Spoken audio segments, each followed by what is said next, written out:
birababaje birateye n'isoni kumva mu gihugu kiba gitwara inzoya zigwa muri kuveze abantu muri morgue bakaba ngene bashobora kubashingura ku buryo hashobora kuba igitoro cyo mu bitaro gikora ibikorwa nk'ivyo nta n'icyo umuntu yoronka bene abantu ni ukunyurwa gusa barumiwe gusa abarundi twavyise twese umutima urababaye rwose ntituzi rero ico abaturongoye bibaza twitwara tubaza ku kibazo kimwe ari uko umunyagihugu amererwa neza yorohewe.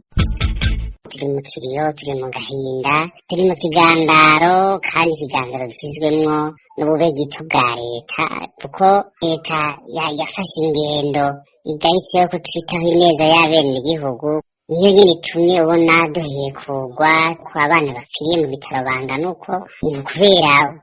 leta ititaye abenegihugu kuko ntivyumvikana ukuntu umenga leta ntiyari izi ko umuyagankuba ukenewe mu bitaro ku buryo ifata ingingo nk'iyo ititaye ku gahinda n'umubabaro biza gutera abavyeyi n'igihugu muri rusange. Ni ukuri turababaye,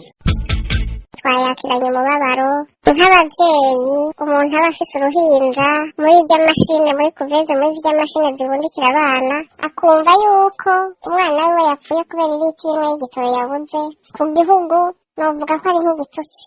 ni igitutsi ku gihugu kandi n'umubabaro ku bavyeyi kumva ko umuntu agutelefona, umuntu afise ibitaro bikuru, igihugu gifise ibitaro nka biriya, bakavuga yuko ati nimunyaruke mutore ibiziga vyanyu twahebuye amatara yabuze. Novuga ko ari nk'igitutsi ku gihugu, sinibaza harinze habura ilitiro imwe ku bitaro, ahandi hoho urumva ntibiba bikivugwa. Ariko vyari kuba ngombwa nk'abantu c'urukundo bari kwiruka bakabikorana umutima w'urukundo, n'imodoka iri mw'ibarabara bakayihagarika bagashira igitoro muri izo mashine